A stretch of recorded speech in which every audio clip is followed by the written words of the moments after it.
Hello. Sorry, it's a rare occasion that the moderator is the last one in the room. My name is Jay Johnson.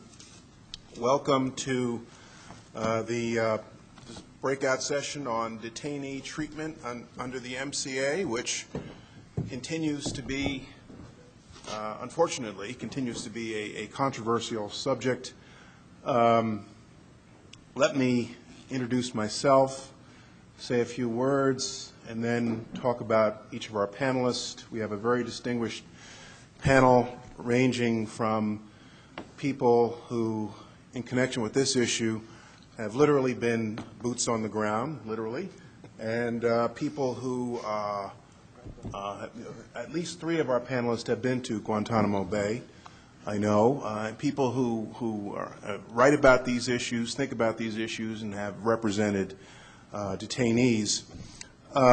We did have a former member of the Bush administration who was going to be with us for this discussion. He unfortunately could not be here. I don't know whether that was the subject of an extraordinary rendition or what, but he is not here. So I will be the self-appointed antagonist in this discussion and ask questions. Let me tell you a little bit about myself before we move on. I am a partner with Paul Weiss, Rifkin, Wharton & Garrison in New York, where I do civil litigation. I had 2 stints in public service, one as an assistant United States attorney back when I was a young guy, and then more recently as general counsel of the Department of the Air Force from October 98 to January 2001 under President Clinton. And that experience working at the Pentagon, working as the senior lawyer for a military service pre-9/11, the current notion of military commissions and CSRTs, brings, for me, a certain viewpoint about how we should go about this type of thing. One of the things that struck me about being the lawyer for a military service is the extraordinary deference that the courts, the public, give to the military in a variety of different contexts. For example, religious accommodation cases, as I'm sure Colonel Sullivan knows. The military environment is just about the only place, if not the only place, where religious preferences give way to military good order and discipline, for example. Or a case I like to talk about that happened on my watch. Some of you may remember Elian Gonzalez, who was the Cuban refugee who washed ashore with his mother in the year 2000. He was quickly swept up by his Florida-based family, and Cuban government wanted him back. The U.S. government decided that the Cuban government should have him back, and there was this extraordinary Easter weekend taking of him from his Florida home by the U.S. Marshals, and then he was brought up to Andrews Air Force Base. And many of us in the Air Force didn't know he would be at Andrews Air Force Base. And so he was put at Andrews Air Force Base, and first thing that happens is his Cuban-based family gets together with a very conservative Republican senator from New Hampshire named Robert Smith. They rent a van, they drive out to the gate of Andrews, and they demand entry to see young Elian. And so I get a very nervous phone call from a 1-star general saying there is a U.S. senator out here who is a member of the Senate Armed Services Committee who is demanding entry to our base. What do I do? And I said, well, knowing about the deference that the courts give to the military, I told him what the Supreme Court has said in a case years ago, which is that a commander has the unfettered, unqualified discretion to remove from his area of command anybody he wants at any time for any reason under any circumstance. And so that is my legal advice to you. Now, in classic Pentagon E-ring fashion, that legal advice to the commander about what his options were turned into the following message to the U.S. Senator. The General Counsel of the Air Force told me not to let you on the base. So You can imagine the angry emails I got on Monday. And of course, the other area of extraordinary deference that the courts, lawyers, public press gives to the military, at least in my pre-9/11, pre-Guantanamo Bay days at the Pentagon, is in the conduct of war. And to me, it would have gone unquestioned that in the conduct of war, the military, under the command of the President, has the unfettered discretion and ability to detain indefinitely anyone captured on the battlefield until the cessation of hostilities, right? Right, sure. And that we have, under the rubric of military commissions, the ability and the discretion and the right to prosecute unlawful enemy combatants. And up until 5 years ago, that seemed to be without much question or controversy in the American public and the American legal establishment until recently. And so to talk about that today, we have a very distinguished panel, starting with my immediate left, Colonel Dwight Sullivan, who is a Marine colonel who has served as the Chief Military Defense Counsel for the Guantanamo Military Commissions. So this is the man who's actually been there and managed the process on behalf of the detainees.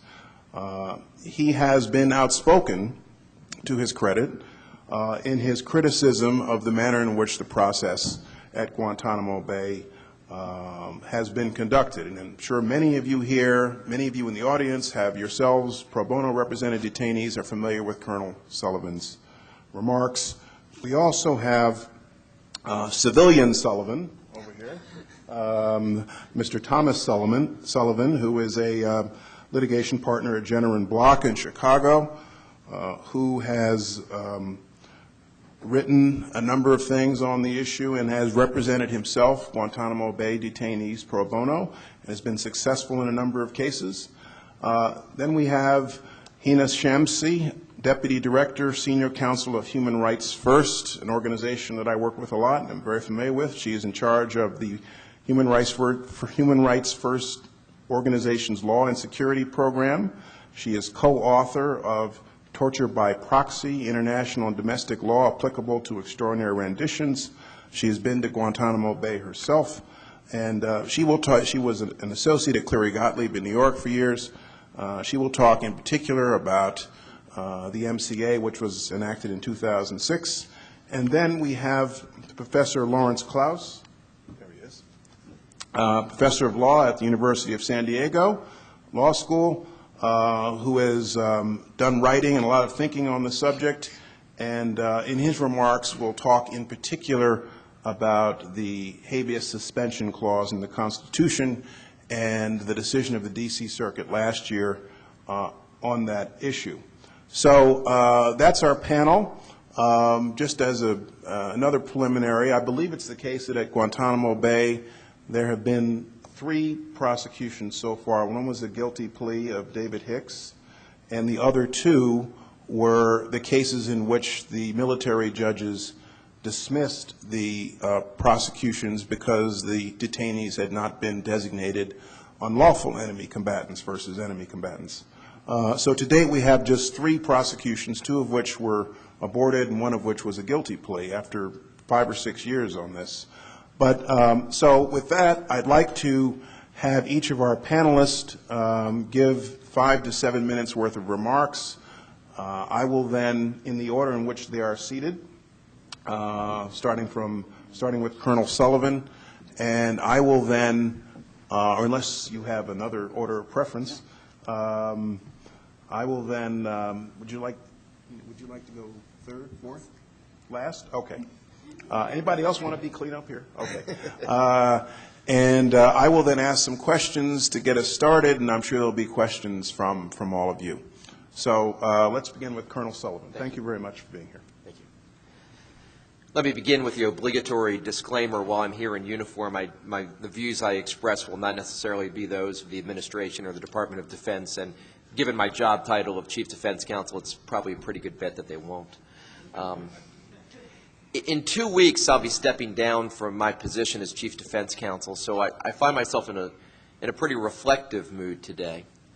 And over the past 2 years, I would periodically fly down to Guantanamo Bay, often with Hina or Jaman in the front row, and sit in the dilapidated, rat-infested building that is the home to the military commission system, and we would watch the system attempt to lurch forward. By any objective measure, the military commission system has been a complete failure.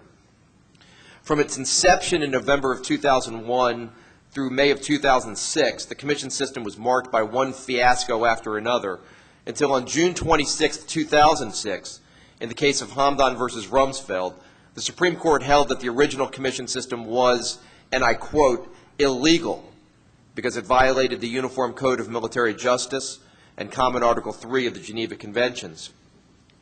And the administration and Congress responded by enacting the Military Commissions Act of 2006. Now, since the Military Commissions Act of 2006 has been in effect, the system actually managed to produce one conviction, that of David Hicks. It's the only conviction that the Military Commission system has produced since its inception in November of 2001. But even that case was an indictment of the system, not a success. David Hicks was an Australian who was a low-level foot soldier in Afghanistan, who was ultimately captured by the Northern Alliance while he was attempting to flee to Pakistan in a taxi cab. He was then turned over to U.S. forces, and he was initially held in Bagram. He ultimately became one of the first detainees to be transported to Guantanamo in early 2002.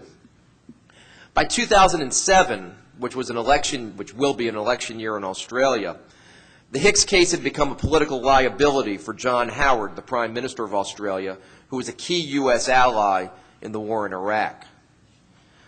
Less than a month after John Howard played host to Vice President Cheney in Sydney, Australia, David Hicks pled guilty to material support for terrorism as a result of a plea bargain that would return him to Australia within 2 months. In fact, he's back in Adelaide, Australia today, where he would serve a 9-month term of confinement, which would result in his release just past the Australian election. And part of his guilty plea also provided that he would be gagged from speaking to the media until after the Australian election. After seeing the Hicks case unfold, Ben Weisner, who was the ACLU's observer at the military commission system, commented, "In an ordinary justice system, the accused must be acquitted to be released. In Guantanamo, the accused must plead guilty to be released." And the worldwide media reaction was similar to Ben's. It saw the Hicks case for what it was, a political fix designed not to obtain justice, but to help out a key U.S. ally. So that is the one conviction that's arisen under the Military Commissions system and under the Military Commissions Act, hardly a success. Ben also remarked that after all this commentary about people in Guantanamo being the worst of the worst and all killers, David Hicks left the courtroom with the sort of sentence you might expect in a DUI case. Then in June 2007, military judges dismissed charges without prejudice in the only 2 remaining military commission cases, holding that the U.S. hadn't properly satisfied a jurisdictional requirement for taking those cases to trial. So after 5.5 years, the military commission system has spent close to $100 million to produce one tainted conviction while causing incalculable damage to the United States' international reputation and credibility. Why has the system failed? Well, at the most mundane level, I think that what's transpired indicates that it's harder to set up a legal system than anyone imagined back in 2001 when the commission system was first envisioned. But at a more fundamental level, I believe that the commission system has failed because it is inconsistent with American values. Now, unfortunately, right now, a member of my extended family is going through a transplant procedure, and the doctors are concerned that his body might reject the transplant. And I think that's actually an apt metaphor for the military commission system. The military commission system is a foreign organism that's been transplanted into our body politic, and our body politic has rejected it. I want to refer back to a Supreme Court opinion that was written by Justice Hugo Black that was released on May 1st, 1944, as World War II raged. In fact, that was only 36 days before the D-Day invasion at Normandy. And it's a case called Ashcraft versus Tennessee, and it involved a 45-year-old man in Tennessee, E.E. Ashcroft, who was convicted as an accessory after the fact, who was convicted as an accessory before the fact in his wife's murder on the basis of a statement that he made to police after 38 and a half hours of continuous interrogation that included only one 5-minute break. Now, during the trial, the police officers testified that they made the interrogation in what they called relays, and they explained they did this because the police became so tired during the questioning that they needed rest. But there was no rest for Mr. Ashcraft, who was subjected to questioning continuously except for one 5-minute break from Sunday night to Monday morning, and subjected to what the Supreme Court described as the third degree. In overturning the resulting conviction, this is what Justice Black wrote for the Supreme Court. The Constitution stands as a bar against the conviction of any individual in an American court by means of a coerced confession. There have been and are now certain foreign governments dedicated to an opposite policy. Governments which convict individuals with testimony obtained by police organizations possessed of an unrestrained power to seize persons suspected of crimes against the state, hold them in secret custody, and wring from them confessions by physical or mental torture. So long as the Constitution remains the basic law of our republic, America will not have that kind of government. But now we do. In the Military Commissions Act, Congress expressly said that a military judge may admit into evidence statements obtained by coercion. The Military Commissions Act set up a system where someone can be prosecuted, convicted, and possibly even executed on the basis of nothing but hearsay. Worse yet, the burden of establishing the hearsay's unreliability rests on the party opposing the hearsay, and yet the defense is not entitled to discovery concerning the methods that were used to obtain an interrogation that might be to obtain a statement that might be used against the accused. That's practically an invitation to launder evidence obtained by torture. Now, I describe this as a foreign organism launched, inserted in the American body politic. There are many other ways in which the military commission system departs from our normal method of trial in America and in the Anglo-American system. And one thing that is particularly disturbing is that all of these reduced procedures are made, someone becomes susceptible to these reduced procedures on the basis of alienage. Only an alien can be tried by the military commission system. A U.S. citizen cannot be. So in addition to the other problems with the military commission system, it also offends the fundamental American guarantee of equal protection by making one susceptible to lesser forms of protection, specifically on the basis of citizenship. Now, introducing this foreign organism into our body politic has also been completely unnecessary. Last year, Deputy Attorney General Paul McNulty gave a speech to the American Enterprise Institute. And in that speech, he said that in the normal federal criminal justice system, there have been 254 convictions for terrorism-related offenses since 9/11, including such prominent cases as Zacharias Moussaoui and Richard Reed, the would-be shoe bomber. So here we have a system where the established system demonstrably works, and this new system is a demonstrable failure. And yet we have this system attempting to go forward again today. Now, what would a doctor do if she saw that a patient's body was rejecting a transplant of an unnecessary organ? She'd pick up a scalpel and she'd remove it. If the executive branch continues to insist on transplanting this foreign organism into our body politic, that is exactly what Congress and the courts should do. They should remove the military commission system from our body politic and restore us to a healthy Constitution. Thank you.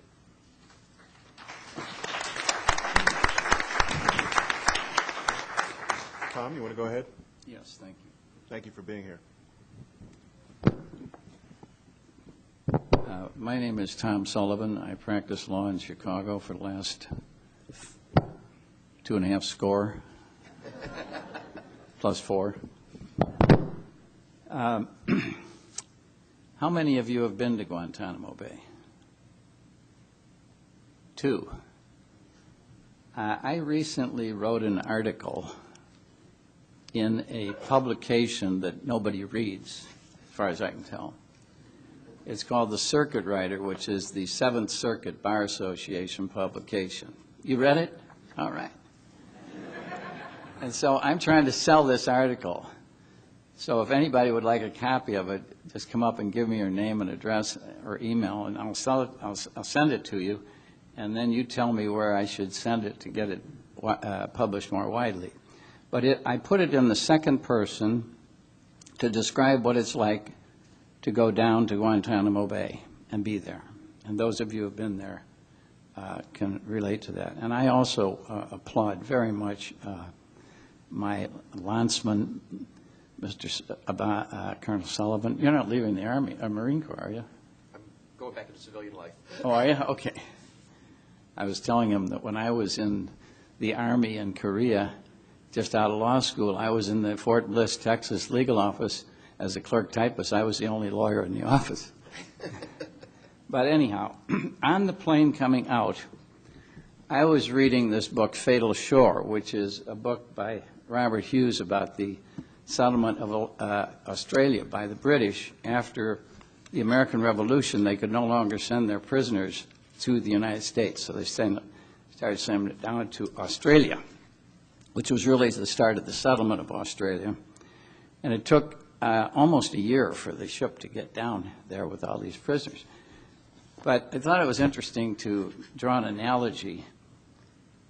Elizabeth Beckford, the second oldest woman on the First Fleet, was 70. Her crime was for which she got 7 years transportation, was to have stolen 12 pounds of Gloucester cheese. At the Stafford Assizes, a laborer named Thomas Haswell went down for 7 years for feloniously stealing one live hen to the value of 2D. Now, I'm not sure what D stands for in British currency. What is it? No, I thought it's lower than shillings. And one dead hen. Thomas Joseph accosted a married woman on a London street, put her in fear, seized her handkerchief worth 2 shillings. The sentence was death. After 5 years in jail, he was embarked on the Scarborough to serve the Crown for 7 years in New South Wales.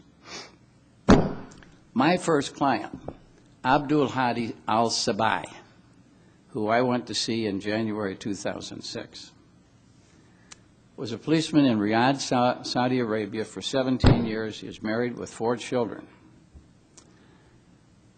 He went to Afghanistan just before we invaded on a humanitarian mission to help build a mosque and a schoolhouse. He was picked up and sent to Guantanamo Bay. Now, Colonel Sullivan has described the military commissions, and that's all well and good. But most of the people, 95% of the people at Guantanamo Bay, will never see a military commission. They'll just sit in their cells. Al-Sabai's, what they call the CSRT, the Combat Status Review Tribunals, which are a complete joke and a sham. Complete sham. I want to read to you what was said. Mind you, he was a policeman, and he got leave to leave for 2 months to go up to Afghanistan and come back. Tribunal President, as to the second request, you asked us to check with the Saudi police in Riyadh. It could prove you're on a humanitarian mission while on leave. Detainee, that's the euphemism for prisoner. Yes. Tribunal President, I denied that request as well, because an employer has no knowledge of what their employees do when they are on leave. Abdul Hadi al-Sabai was encaged in a small cell. The cell runs from about here to over there, and from about here to here. The wiring on it is such that you can't hardly see through it, and if you look through it long enough, it destroys your distance vision. To communicate with other prisoners, you have to shout to the man across from you or the people next to you. Lousy food, lousy medical condition, no matter what, what's his name, Michael Moore says. Yeah, it's really a disservice to the people at Guantanamo Bay what Moore did in that movie. What I haven't seen it, but what I'm told he did, to pretend as though they get good men. No exercise to amount to anything, no reading material except the Quran. Abdul Hadi al-Sabai sat in that cage with a Quran for 4.5 years. His daughter, how many of you have daughters, granddaughters? They're beautiful. She grew up from 1 to 5.5 without his seeing her. About a year ago, he was taken from his little cage, put on an airplane, sent back to Riyadh, no notice to me, no explanation, no apology, no compensation.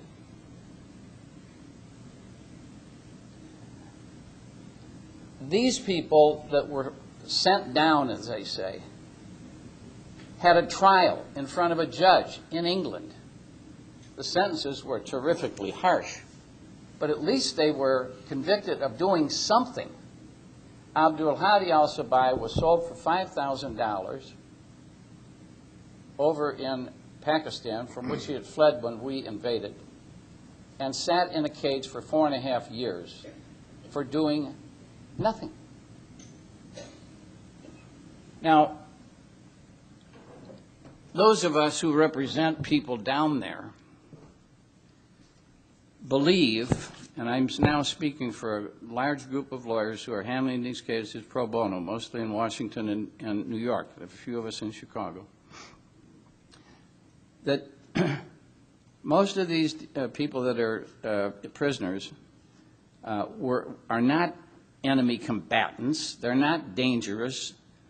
And as I said when I testified before the Senate Judiciary Committee, they're about as dangerous as my younger granddaughter from San Diego.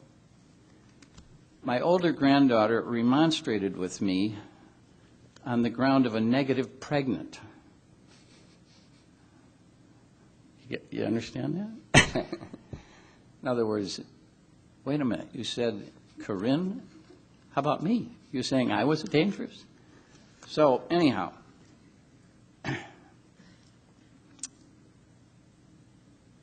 in the Wall Street Journal 2 days ago, this was reported. Now, the Wall Street Journal said, Guantanamo Bay is a great place. Let's put some more people there. That's what Mitt Romney said, too, okay? Any of you that are thinking of voting for him. This is, now I'm going to quote to you, this is their editorial from July 26th. Guantanamo harbors terrorists captured on the current battlefield while trying to kill Americans. The real goal of Guantanamo critics is to have these killers treated like common criminals in the American courts. In other words, you get the right of due process of law. The result of bringing Gitmo detainees into the U.S. criminal courts would inevitably be their widespread release, which is true, which means leaving them free to kill Americans again. Now, there is a difference between, as lawyers know and law students and most people that think about it, assertions that are not supported by anything, like, I believe in God. Okay, that's an assertion. That's a belief. This is a microphone. That's a fact. Okay? There's a difference. Have they ever proved that one of these people killed an American? Most of them weren't captured on a battlefield. And the people that I've been down there with haven't ever seen an American or anybody from the Northern Alliance. I've talked to them, and I've been to the secure facility where they keep the secret evidence. And if I were to utter what I found down there right now, a U.S. Marshal would come in and arrest me. I'd be indicted, so I can't tell you. But it's a joke. It's a complete sham. This report that just came out from the Combating Terrorism Center that got some publicity, where they showed that 95% of the people down there are dangerous and 75% were on the battlefield and trained and so forth. It's a bunch of assertions based on the combat status review tribunals. And if you read my article, you'll get a picture of what it's like to go through a combat status review tribunal. So it would be, what is your name?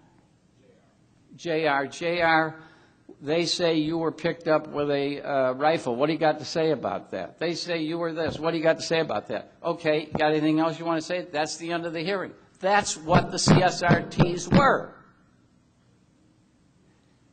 No lawyer, no witness, absolutely no witness. When the detainee asked the president of the tribunal to explain, for example, while living in Bosnia, the detainee associated with an al-Qaeda operative. Guy said, give me his name. Tribunal president, I don't know. This is the trial they got, all right? Detainee is in close association with and planned to travel to Pakistan with a individual who later engaged in a suicide bombing. He's possibly a suicide bomber. The detainee, where are the explosives? What bombs? I certainly cannot answer because this is the first time I've seen this evidence. It's my understanding that anything remaining concerning this individual is in the classified section. Now, some of you may think that I'm exaggerating, okay? I would invite you to ask me to send you the material I gave to the Senate Judiciary Committee when I testified last September, when I sent the actual transcripts from which these are quotes. And you'll see I am not exaggerating. That is precisely what's happened. So the people that get the military commissions are really the few lucky ones, okay? Because at least they're brought in front of a court and something's going to happen to them. Most of these people will languish in these cages until, through the grace of their captors, the United States government, they're released. And so I will close by quoting the very end of my article here, and then if I can find it, one other little thing I said. We have covered our nation in ignominy and made prisoners into martyrs. I fear our children and theirs will pay a heavy price for what has occurred at Guantanamo Bay. And the other thing I wrote, oh, it's in an op-ed that I can't get published, that's it. I just sent it to the Wall Street Journal knowing they will not publish it. But I figured, the hell with it, I'm going to send it anyhow. I sent it yesterday. Nietzsche. Those who fight monsters should be careful not to turn into monsters themselves. Thank you.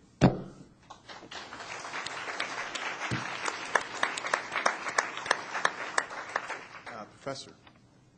Well, having just heard how little the CSRTs resemble a substitute for habeas corpus, I want to turn for our discussion to arguments that are likely to be made to the Supreme Court in Boumediene v. Bush about the MCA's provision for removing habeas jurisdiction. In addressing the MCA's jurisdiction stripping provision, the briefing so far has focused on two issues. First, the reach of habeas. Is habeas constitutionally required for people situated as the detainees are? And second, assuming habeas would ordinarily be constitutionally required, does the MCA validly suspend habeas corpus within the meaning of the Constitution's suspension clause? So far, the briefing has not much addressed the source of perplexity that Justice Souter expressed in oral argument in Hamden when he asked whether Congress could be taken to have suspended the writ by mere inadvertence or implication. That perplexity derived from a feature of the Detainee Treatment Act which remains true with the addition of the Military Commissions Act, namely that the word suspend never appears in either statute. Suspension, you might think, is kind of a temporary phenomenon, right? Isn't that? I mean, would you think that you'd been suspended if you were told never to come back? If a statute simply eliminates habeas jurisdiction for claims from a class of people, the statute does not suspend habeas. The statute abolishes habeas for that class of people. The suspension clause presupposes that habeas corpus cannot be abolished, that habeas can at most be made temporarily unavailable in the extreme circumstances of rebellion or invasion. But while presupposing habeas jurisdiction, the suspension clause does not itself confer jurisdiction on any court. And nothing else in the original Constitution that included the suspension clause, nothing else in that Constitution required Congress to create inferior federal courts, or indeed required state governments to have court systems with jurisdiction to handle federal habeas claims. There's only one place in the Constitution where a court is invested with jurisdiction to issue the writ of habeas corpus, and that is the place where Article 3 sets up a syllogism. Section 1 of Article 3, as you're all doubtless familiar, says that the judicial power of the United States shall be vested in one Supreme Court. Section 2 says the judicial power shall extend to all cases in law and equity arising under the Constitution and laws of the United States. I want to suggest, echoing a point that Henry Hart made 50 years ago, that the one Supreme Court set up by Article 3 must be empowered to give ultimate judgment on all issues arising under the Constitution and laws of the United States, including the legality of all aspects of federal detentions. Why must the court be able to have the last word on all such things? Well, it's not really supreme unless it does, right? Supreme in Article 3 is lowercase. It's not a title, it's a description in Article 3 as surely as in Article 6. It violates Article 3 for Congress to take to itself or to hand to the executive the last word on whether, for example, a detainee's conditions of confinement comport with the Constitution and laws of the United States. We don't actually need to fixate at this point in the litigation on whether the writ of habeas corpus historically covered challenges to detainees who happen to be foreigners detained abroad. We can just notice that the legality of anyone's detention by the United States government is a question that arises under the Constitution and laws of the United States, and that therefore jurisdiction to give the ultimate answer to that question is vested by the Constitution in the Supreme Court. Now, the court may well come up with prudential limits on that jurisdiction. The court may even identify constitutional limits on that jurisdiction. But only the court can determine the content of any such limitations. The court must have ability to decide for itself how to handle all issues arising under the Constitution and laws of the United States. So on this basis, Congress cannot just take away the court's ability to decide those issues, and an act that purports to do so is invalid on its face.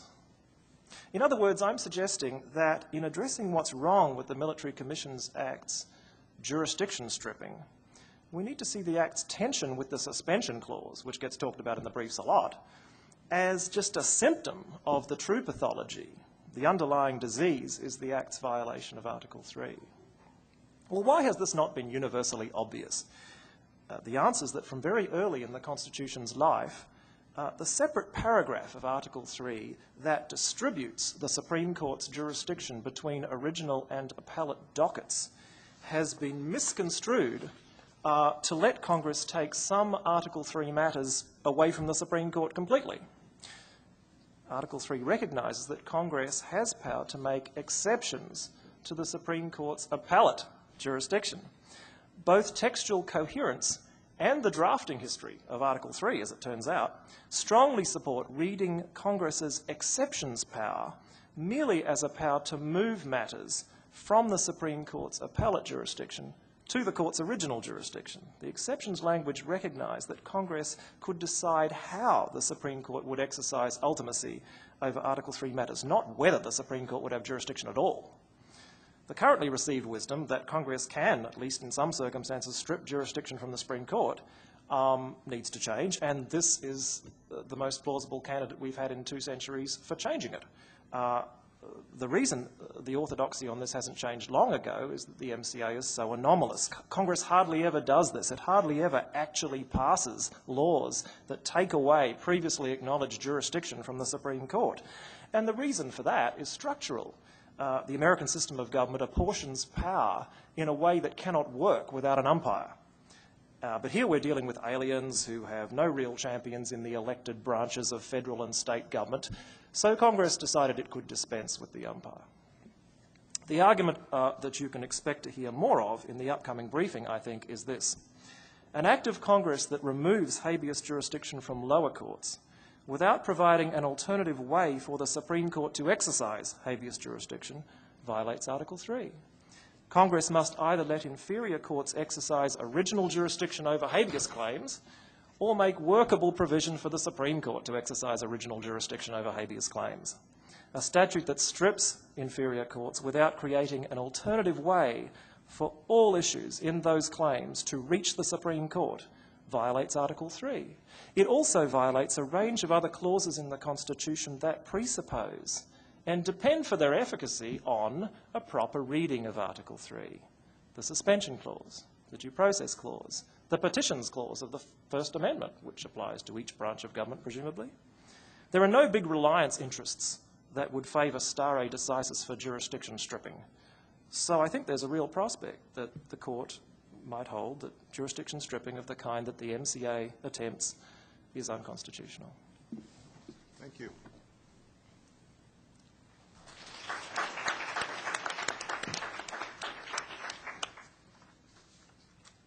Good afternoon. I had wanted to take this opportunity to make a couple of sets of points for you here today. Very much valuing the opportunity to be able to speak to folks at ACS. Members of my organization have a great fondness for you all. We, in our trips to Gitmo, have our blogs hosted by your website, and very much appreciate that. The points I want to make are, one, descriptive, and two, prescriptive. The first set are really, recognizing that we are at a moment 6 years after 2001, September 11, where we can take stock of the fact that the political climate has changed and there are opportunities for us to correct some of the deep mistakes of the past 6 years. But before we go there, we really need to understand what those mistakes were and why they were made. And I think prime amongst them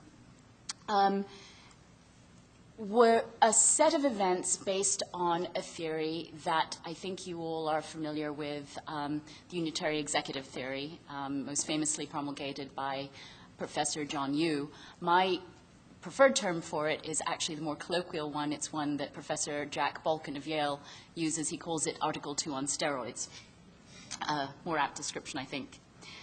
In that theory, and the events that played out under that theory and that culminated in many ways in the MCA last year really present, I think, a very crabbed view of the Constitution, and especially what the Constitution does or does not do and permits and does not permit when you're dealing with issues of national security. So in the name of national security, you've had the creation of Guantanamo, and Colonel Sullivan and Mr. Sullivan, I think, spoke very eloquently to the human consequences of that. But the policy choice was to create what Harold Coe last night referred to as a law-free zone, where you hold law-free people so you can conduct law-free practices. And the reason for that was that the administration wanted, again, in the name of national security, to protect its set of policies, including policies that led to torture and continuing indefinite and arbitrary detention, to protect that set of policies from a system of laws, from judicial scrutiny. And in ways that were, therefore, deeply illegitimate and deeply unworthy of this nation, we had a set of interrogation, detention, trial policies that have been, as Colonel Sullivan pointed out, a failure. And they've been a failure legally, politically, and morally. It's resulted in a reality not only in which the security threat facing the United States has not decreased, as the National Intelligence Estimate issued a couple of weeks ago, within the last couple of weeks, reveals, but at the same time, the U.S., which as many of you know, was the leader of in the creation of an international framework of human rights and humanitarian law, has been the lead actor in its frame in the last 5 years, 6 years. So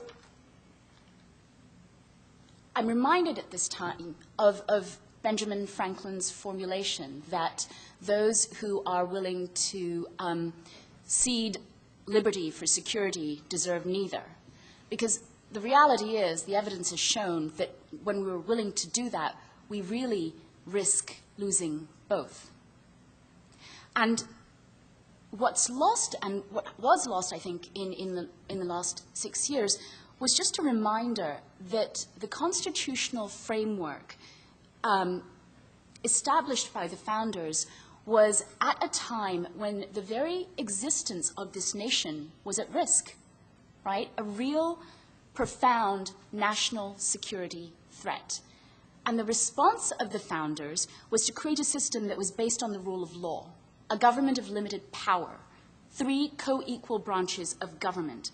And when we ignore that, when we ignore the constitutional framework, we risk and cause the corruption of institutions that we deeply care about and the corruption of values that those institutions represent. I think one of the most profound examples is the one that Colonel Sullivan laid out, which is that for the first time in this nation's history, an act of Congress said that evidence obtained through cruel, inhuman, and degrading treatment could be used by the courts, criminal justice, an alternative criminal justice system that has been established, if it was found to be reliable, probative, and in the interests of justice, soundly rejecting hundreds of years of constitutional law that essentially hold that it can't be any of those things. We also have, so that to me is the secondary sort of result of policies that came out of trying to create a framework without law, which is the poison seeps into the institutions, right? The poison seeps into the courts. The poison seeps into a deeply flawed set of military commissions, possibly seeps into, court-martial proceedings that might be held in the future if we're going to comply with the laws of war. There are incentives that are created as a result of laws like this. It's also represented by the egregious provisions in the MCA that strip detainees at Guantanamo of the right to challenge their detention through habeas. And again, the poison that happens to our institutions, one of the deeply disturbing, really most egregious aspects of the MCA for me was just a reminder at the time when it was being wildly debated, and I was down here in DC and looking around with many colleagues in the room who were working to fight what was going on. And at the time, there were members of Congress who voted for the MCA and said that they were voting for it and hoping at the same time that the courts would sort it out. That's as a result of political pressure from the administration. Again, poison seeping through institutions that we care about. So we're here 6 years later, and I want to move, I think we could go on and on about all of the damage that has been done in the last 6 years, but I want to move on to sort of a set of prescriptive ideas, applying the lessons that we've learned. What are some of the ways in which we could correct what's been done, but also avoid the failures that have occurred in the past? I think that, and I throw this out to all of you in there, it's such a pleasure to be in a community of people who are advocates and people who work in different areas, but who care about these issues, and ask you to think about ways to take this back and apply it in your work in your communities. And one of, I think, the things I'd really love to talk about or take away from is that in the way that we frame the issues that we're working on to the courts, to Congress, and to the public, we have to say that we act from strength and not from fear.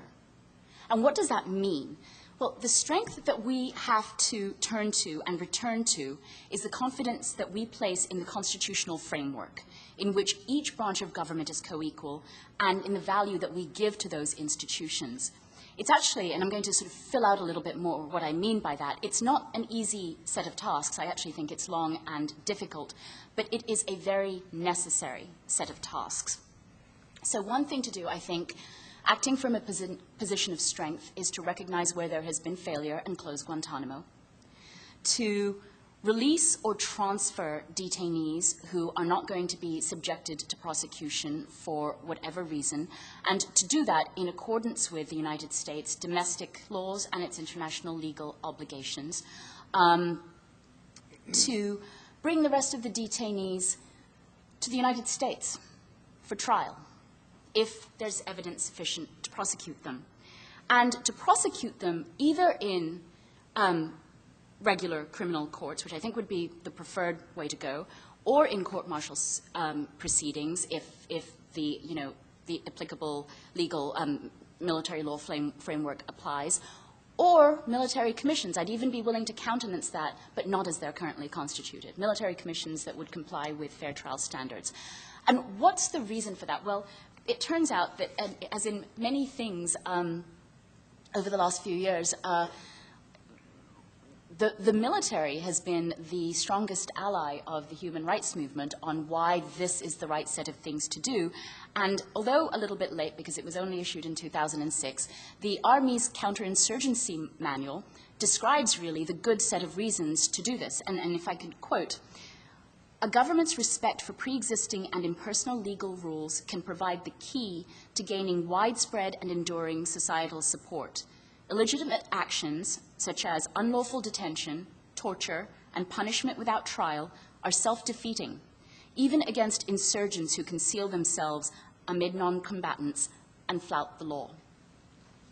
Now, the second set of things, and here I'm turning to something that's actually really pretty prescriptive, and it refers to proposals that we've seen in the legislature. There was one introduced by Senator Feinstein in an early version, but also proposals that are coming from folks that I actually highly respect and we need to take into account, is the fear that there are some people, worst of the worst, who for a number of reasons we can't prosecute, subject to criminal trial, and therefore we need to create a system of administrative detention and a separate national security court in order to potentially try these people or as a basis for continuing to hold them.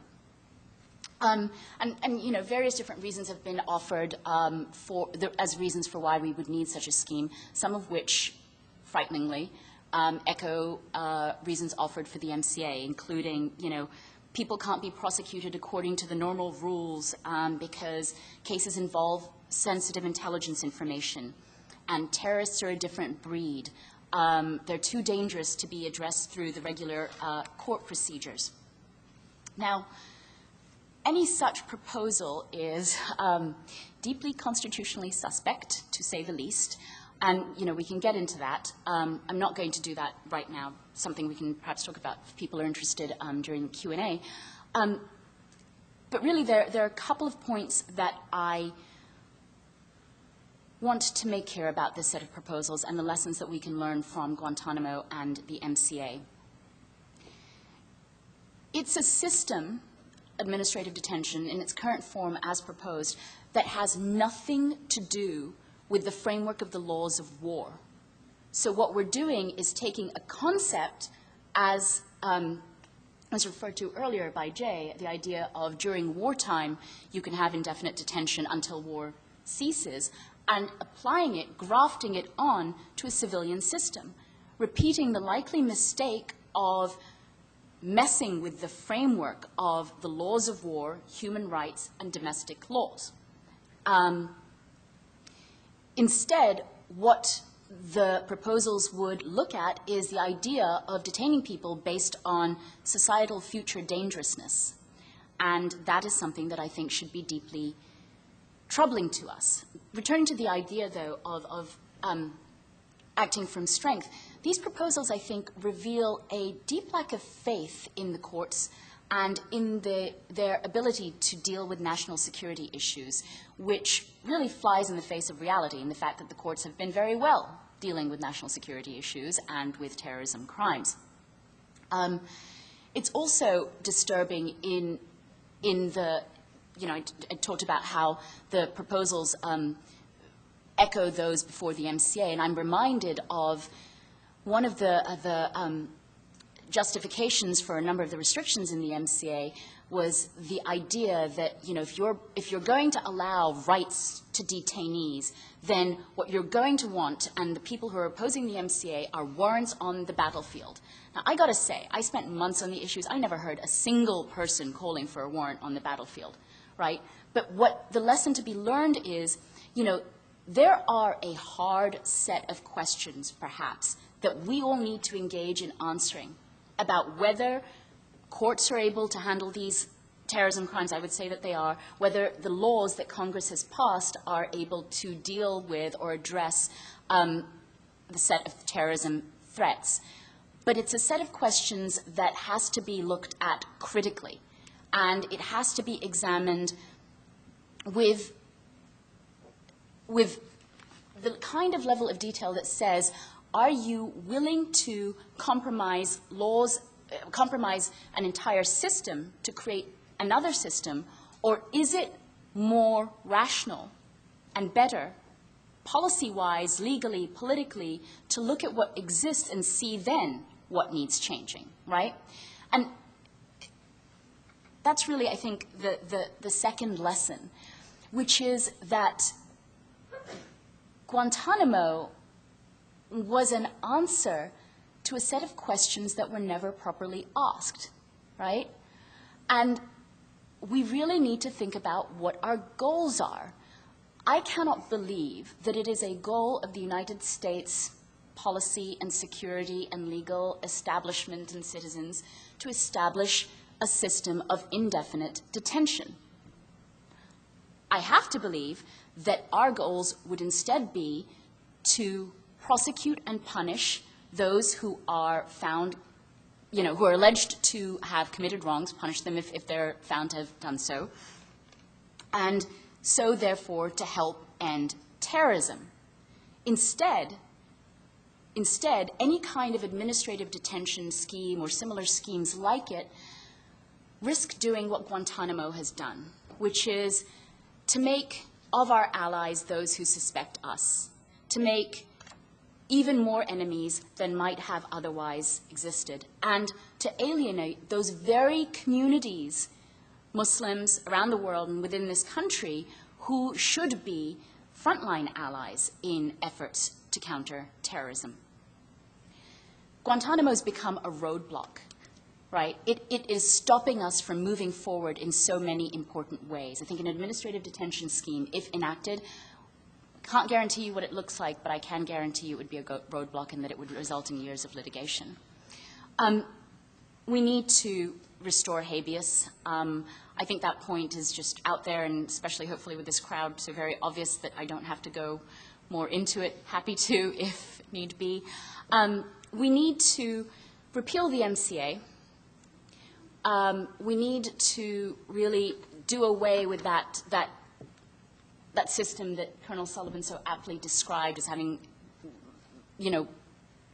being such a sore and so terrible that there's no way of really, tinkering with it at this point. However, even if that doesn't happen, we have got to amend the MCA's definition of enemy combatant. And many of you, I'm seeing nods around the room, recognize that the definition is so broad as to capture within it people who are nowhere near the battlefield and who've never really been traditional combatants in the sense of the laws of war.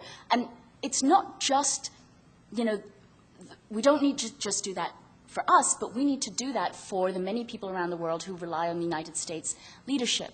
Now, one of the things that I sort of like to talk about is just imagine if President Putin decided to use the definition of unlawful enemy combatant in the MCA and applied it in Chechnya.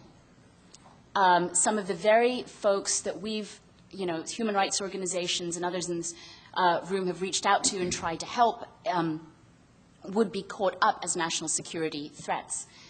Another thing that we have to do is really to stop and really address the idea of lawyers, military, civilian lawyers for detainees as conducting some kind of lawfare, asymmetric warfare against the United States, and recognize them, I think, for the patriots that they are, willing to, before so many others in the country were willing to act, and to act from the kind of position of strength that I'm talking about.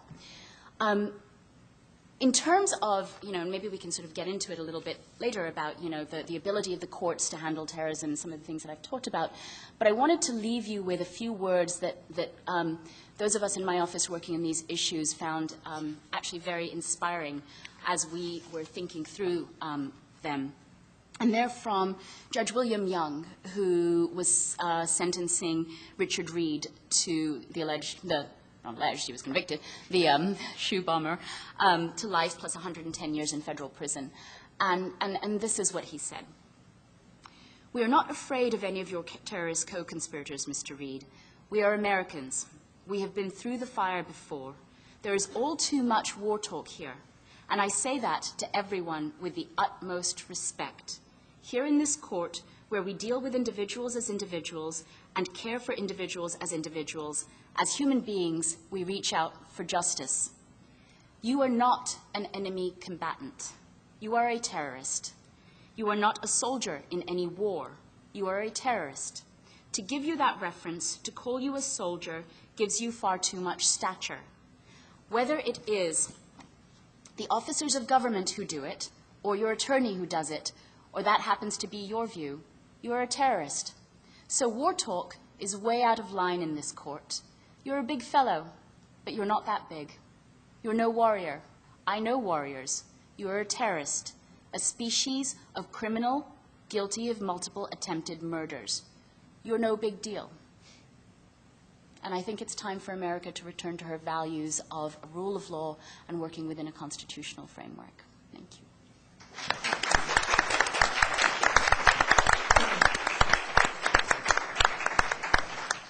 In my role as self-appointed antagonist, let me pursue a couple of questions, things that were touched on here. And let me begin with Colonel Sullivan and anyone else who wants to join in. Colonel, do you think that a properly constituted, lawful military commission is appropriate for a member of al-Qaeda? Or that military commissions in all circumstances in dealing with al-Qaeda are inappropriate?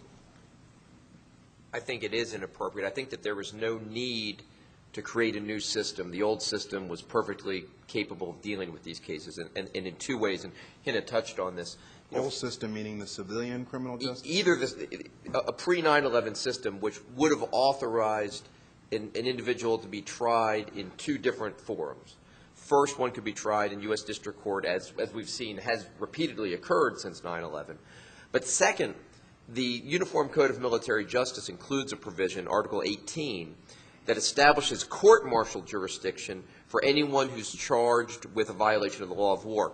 And one of the really important elements of international law in this area is the Geneva Convention formulation. It almost adopts a golden rule. It says that if you want to punish a POW, you have to subject that POW to the same level of procedure as you would a member of the detaining state. So in other words, it's a golden rule. If it's good enough for your soldiers, it's good enough for this guy. But if it's not good enough for this guy, you can't do something to this guy that isn't good enough for your soldiers. So one option that we've always had, that we've had since the UCMJ was adopted in 1950, would be to take one of these individuals to a general court-martial and use the same military justice system that we use with our service members, which, by the way, Congress in 1950, when it adopted the military justice system, expressly said evidence obtained by coercion may not be admitted into a court-martial. Let me ask if anyone else wants to add to that, but let me offer this, that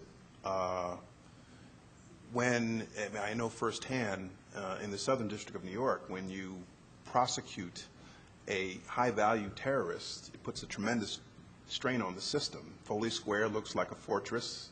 The MCC looks like a fortress. The trial judge and the AUSA have to get levels of protection probably synonymous with what Barack Obama has right now. So it puts a tremendous strain on the civilian system if we embark upon trying a terrorist in the civilian criminal justice system. If we were to do so en masse, say, 10, 12, dozens at a time, it's hard for me to believe that the system might not collapse in some busy federal courts in central cities. And so I'm asking the panel whether it's your view that in all instances members of al-Qaeda should be tried in civilian courts in places like the Southern District of New York or Northern District of Illinois, or whether we should devise a better system by which they can be prosecuted consistent with the UCMJ by JAGs. I'm not sure this is directly answering your question, but it is my opinion and the opinion of the lawyers that I have worked with in Washington, New York, and Chicago on representing these 300 or 400 people that are still at Guantanamo who aren't going to be charged in front of any military commission. They aren't going to be, so you can forget that, Jay. That's not going to happen. They're just sitting there in these cages. If the government had to come to court on a simple habeas corpus to establish a reason why they're being held, that is a reason that would hold up in a normal criminal proceeding. I'm not talking about beyond reasonable doubt. I'm talking about just a regular habeas corpus proceeding, like if I took a gun and shot everybody in this room, within 48 hours I'd have to be brought in front of a court, and a prosecutor from the D.C. would have to walk into court and explain why I'm there and put on little evidence. I say that if that happened to these 350 or 400 men, most of them would be on a plane going home the next day. So I don't think you'd even need to get to that to these people at Guantanamo Bay. I know I'm not answering your question, but I'm just venting what I think would be the case. I would agree with Tom Sullivan that I think we need to put the Guantanamo detainees aside and sort of, deal with them separately. But I think you're asking a question about strain on the civilian system and how do you end up treating people who are terrorists and al-Qaeda. And I think to answer that... I mean, suppose, for example, we finally do decide to refocus on Pakistan and Afghanistan, and the U.S. military starts capturing in large numbers people we regard as high-value, members of al-Qaeda. Well, what do we do with them? I think, Jay, to answer that, you need to, again, learn from some of, we need to, I'm not saying, oh, Jay, you need to, but we need to learn from... I'm always learning. the history here, right? If the administration had decided that it was going to, in accordance with the laws of war, follow the laws of war and afford, Article 5 tribunals under the Geneva Conventions and figure out whether the people that it was capturing in the course of armed conflict were truly people who it should be holding, we wouldn't have Guantanamo. We wouldn't be here debating these issues right now. So one answer to your question about how to treat al-Qaeda is it depends whether the laws of war apply. If we are in a situation of armed conflict, and I'm actually one of those people who does think that terrorism can arise to the level of armed conflict depending on whether it meets the tests of the Geneva Conventions, then in fact you subject them to military trial and you subject them to court-martials. And as Colonel Sullivan has said, if they're not, then I do think that you're unlikely to be dealing with masses of people. You're more likely to be dealing with smaller groups engaged in criminal enterprises. And if that's the case, then I would say I think that you raise really good questions that we have to grapple with about what it means as a security matter. I understand that. But the courts have already dealt with these kinds of things. You know, the courts are used to, we know the courts are able to deal with them in the context of mob trials. We know that that in past times of conflict, when the courts have been open. Well, except even Tony Soprano wouldn't try to blow up the Lincoln Tunnel, so. Okay. I guess what I'm trying to say is that you have, you know, there have been situations in this nation's history in which there have been widespread systemic threats from criminal conduct that the courts have adequately dealt with. And that the kinds of questions that you are asking, I think, need to be addressed in a more public fashion. We need to have that kind of public debate. It's actually one of the things my organization is working on, is sort of a project where we look to see whether the court system is able to deal with you know, terrorism issues, in part because we feel like the issues are out there, but the questions haven't been really asked, and so we're trying to frame what those questions are. But I would, as a preliminary matter, say that, yes, the courts are able to deal with it. And let's look at some historic examples. You know, we had the embassy bombing cases tried in U.S. District Court. We had Sheikh Abdul Rahman tried in U.S. District Court. But one example that particularly resonates with me is the Zacharias Moussaoui case. I was at a hearing recently where James Moran, the congressman from Northern Virginia, was on the panel, and one of the witnesses had said, you know, we can't do these cases we can't try these cases in civilian fora because, you know, it would shut down the city of Alexandria. And James Moran basically said, what are you talking about? James Moran said, I used to be the mayor of Alexandria, Virginia.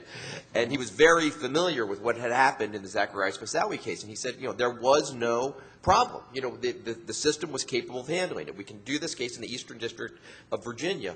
And he also said that what the Zacharias Moussaoui case showed was we can try these cases and be true to our principles. And he thought that that was a very important principle to show. And, you know, it's interesting, Judge Leona Brinkema was lionized for her treatment of that case, and I think rightfully so. And I think that was a very good outcome, and an outcome that shows the normal system does work. And certainly you won't read anything describing the military commission system that resembles how the Zacharias Moussaoui case was treated and its outcome was treated. I wonder whether there might be some case, though, in respect of people detained abroad for a particular Article 3 court to be designated as the place to which their habeas petitions go and in which any criminal proceedings would be brought, both from the point of view of streamlining security arrangements and from the point of view of streamlining the processing of you know, classified material, right? Because you've got to clear all of the staff, presumably, at this particular courthouse who have potential access to the material. Obviously, it's more complicated if you've got to do this all over the country. You know, federal courthouses all over the country are getting access to this classified material that the DC Circuit in Busmuller just said they got to have access to. If this would be the model, I can see why that's complicated. In respect to people detained within the United States, though, we've got the Constitution saying that they've got to be tried by a local jury. So we've got local courthouses having to be involved unless there's constitutional change. Let me ask one more question, and then I'll turn it over. Tom, anyone else who wants to answer this, do you think that any person captured by the U.S. military has a right to an attorney, should have a right to an attorney, either in a CSRT process or any other preliminary process to determine their status? First of all, I want to make a disclaimer. I'm not an expert on criminal law, so I would defer to my brother Mike, or Dwight, I mean. But it's my understanding that there's an Article 83, is it Article 8, or a battlefield, a quick battlefield, what was it? Article 5, pardon me. And so if we're in a war with Germany or Japan or in Vietnam, and our soldiers out in the battlefield pick up an enemy, you know, somebody in uniform, or even not in uniform, who's shooting at them, I don't think you need to send back to get me to come over there to be his lawyer. That would be ridiculous.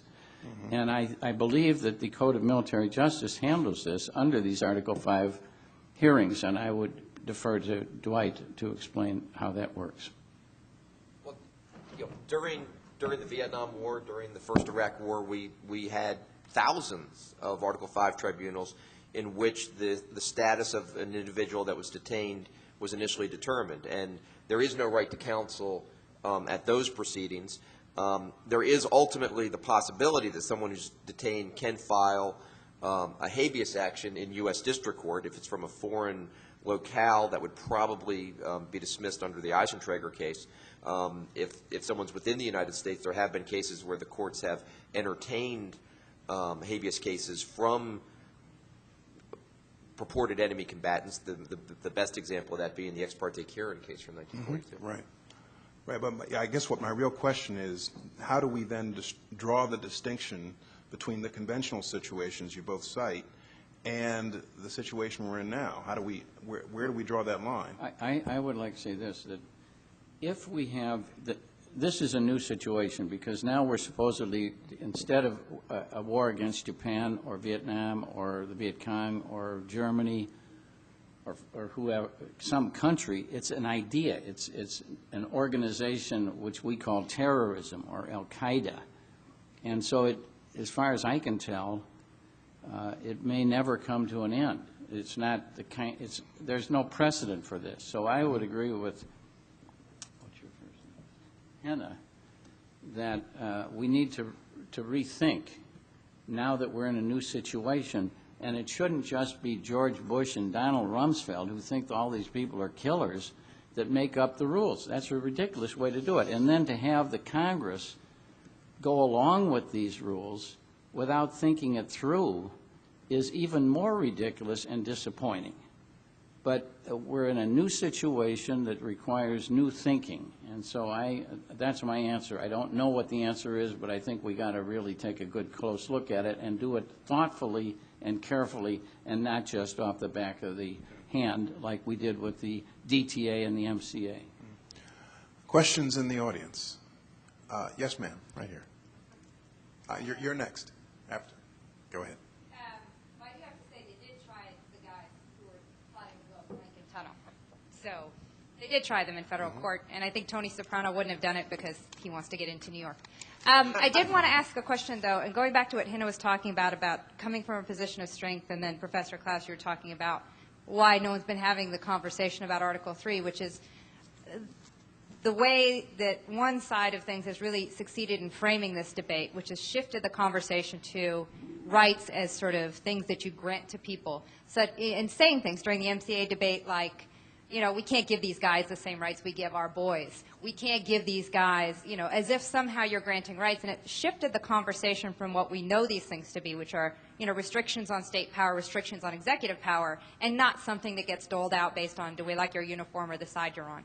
So, you know, I'd like to see some conversation on how do you walk that back when you can sort of bring out the Khalid Sheikh Mohammed who talks about cutting off his head with my blessed hand, all that kind of stuff, which they will use, obviously, that imagery to say, you know, these guys don't deserve justice, and sort of skipping over the fact that, you know, people like Jeffrey Dahmer, who was killing and eating people, also got, you know, those rights, that obviously these things were never meant based on that. And how do you walk that back and change the nature of that discussion?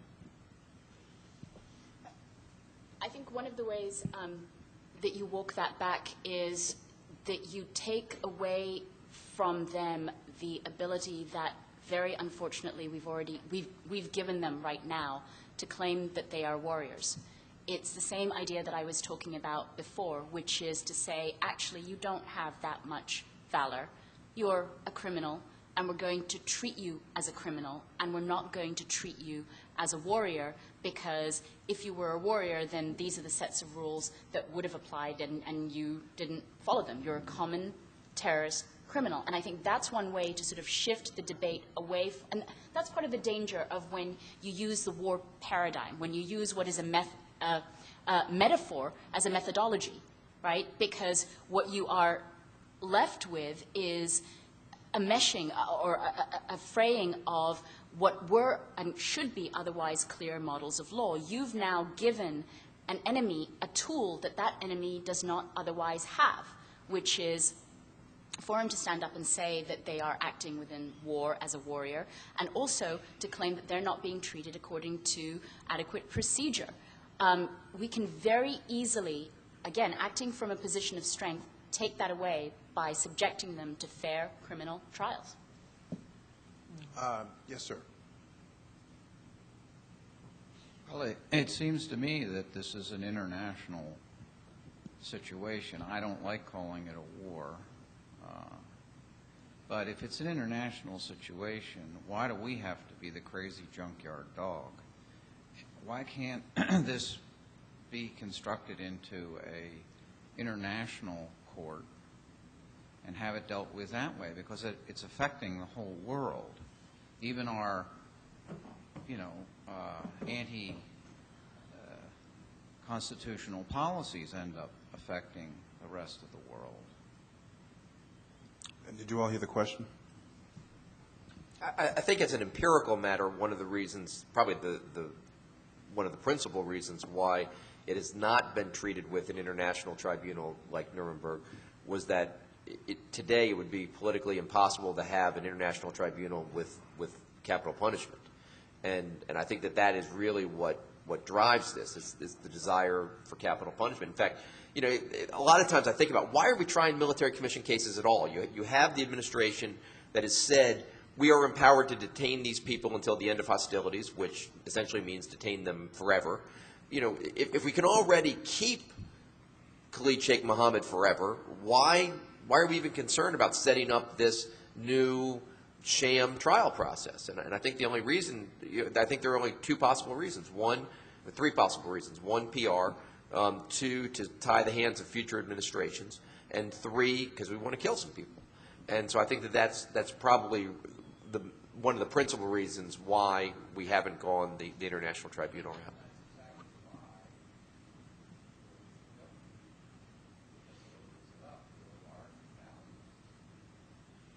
I don't think you'll find a lot of pushback on the podium. I mean, this is certainly a conversation that would be being actively had were the United States a signatory to the International Criminal Court, right? Mm-hmm. And so it would be a conversation actively had in many other Western countries. There was another hand up. Yes, sir. Right here, yeah. Yeah, I'm Ed Spanis. I write for Executive Intelligence Review. I mean, Colonel Sullivan, you described this as a complete failure, and you all have, elaborated that. But that was really known or forecast from the beginning, right? As soon as the initial military order was issued, that particularly from people in the military said, we have a perfectly good system here. What do we need this for? And it's not going to work. And when Congress passed the Military Commissions Act, they weren't blind. There were many hearings on it, at which former military people, some of which were pulled together by Human Rights First, spoke very eloquently again about what should be done. And Congress was subjected to enormous pressure from the White House, and particularly from the Vice President, that they had to pass this thing. I mean, it's known that this came from Cheney's office. I mean, it didn't come from the Justice Department. It really didn't even come from the Pentagon. Without Cheney, it wouldn't have happened, and that continues to be the case. But my question really is, why do you think, the advice of professionals and people with experience and so forth, and the military, was repeatedly rejected, not just in 2001, but time and time again? Why did they insist on doing it, their way? I have an idea, but I'd like to hear your thoughts. All of your thoughts. I asked Barack Obama, who's from my state and a friend of mine, why did you vote for the DTA back in December of 2005? And he said he was misled by Carl Levin, and he apologized to me for voting for it and voted against the MCA. I think tremendous political pressure was put on, and it went down party lines. I went with other lawyers to Washington, my first effort at, what do they call it when you go around? Lobbying. And we walked the halls and talked to these people and tried to get a few Republican votes against this thing. And it only, 2 more votes and we'd have stopped it. But you couldn't do it. There was so much pressure coming from the White House whatever office in the White House it was. I don't know. And there was a political masterstroke from the Bush administration in September of 2006. And I don't think that the MCA was going to pass until President Bush moved the people from the CIA black prisons to Guantanamo. And suddenly this system that was about these small fries, the David Hicks, Salim Hamdan, Osama bin Laden's driver. I don't remember the Nuremberg case against Hitler's chauffeur. Suddenly what had been this case about small fries suddenly was a case about some very big fish. And I think without that political move and what was a brilliant speech, I was sitting in the Office of Military Commissions Defense Office watching it, a brilliant speech by President Bush when he announced the CIA black prisons and announced the moving. I think that did it. And it took something of that magnitude to get the MCA passed. We got time for one more question. Ma'am, right? Yes. Maybe two. Yes.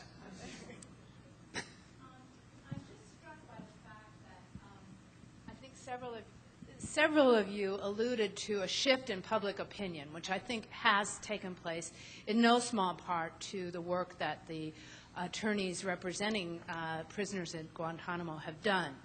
At the same time, I don't hear, and perhaps I've missed it, any of the, certainly not the leading Democratic presidential candidates, I believe all of whom are attorneys, talking about the necessity of repealing the MCA, of restoring habeas, addressing any of these really fundamental issues about the rule of law in this country. I think Barack Obama released a statement 2 days ago on that subject, talking about the president's latest executive order, torture, cruel and inhuman punishment, how it should be banned, how it's counterproductive on the war on terror, and so forth. And I'm sure it's publicly available.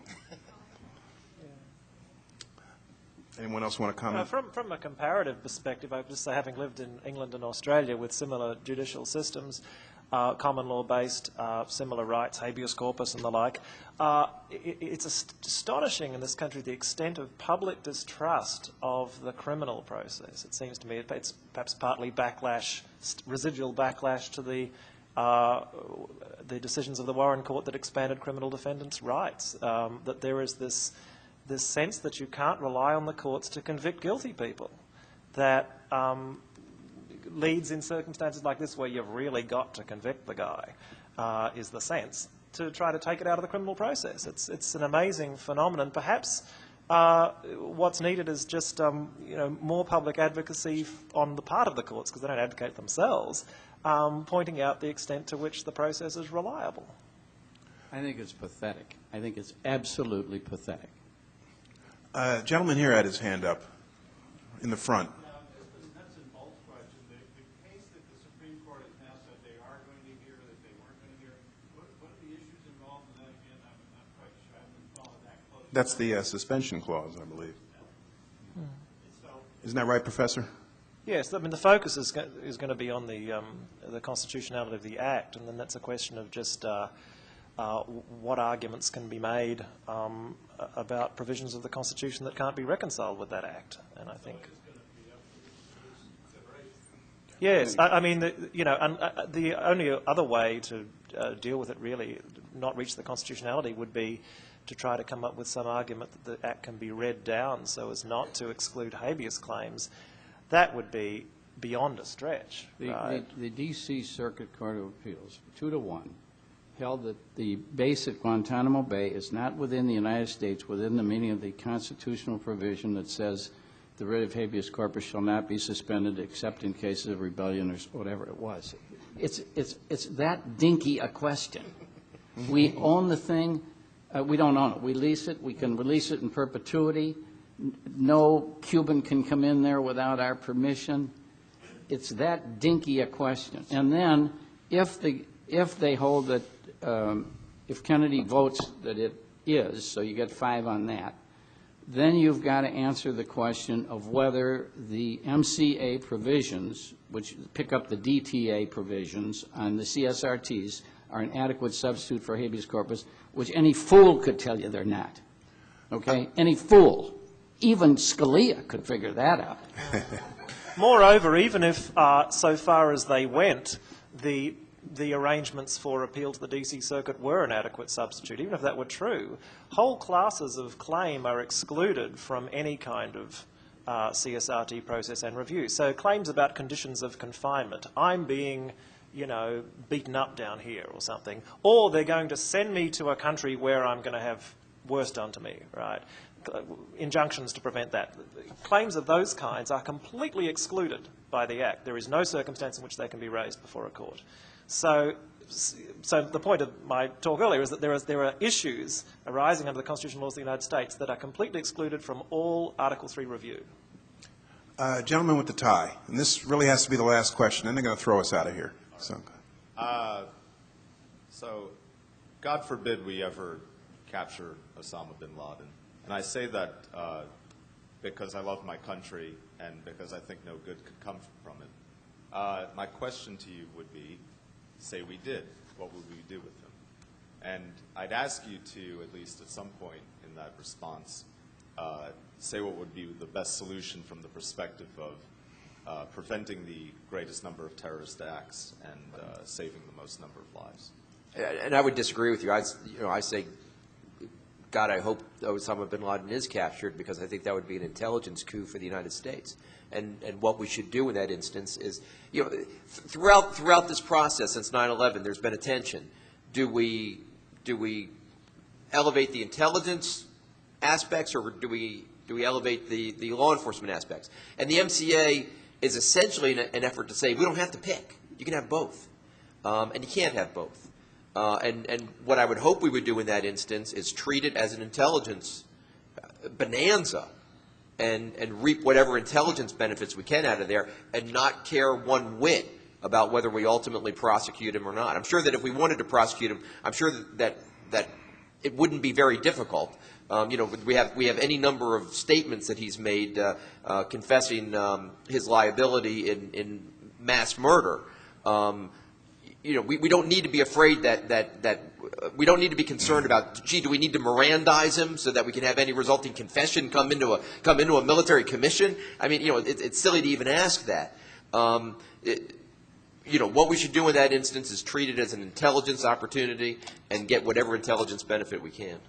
I guess I would add to that. I would ask us to consider the ramifications of bringing Osama bin Laden to Lower Manhattan or Alexandria, Virginia for a trial, and what that would do to the safety of U.S. citizens traveling abroad. But anyway, go ahead. You were going to say something.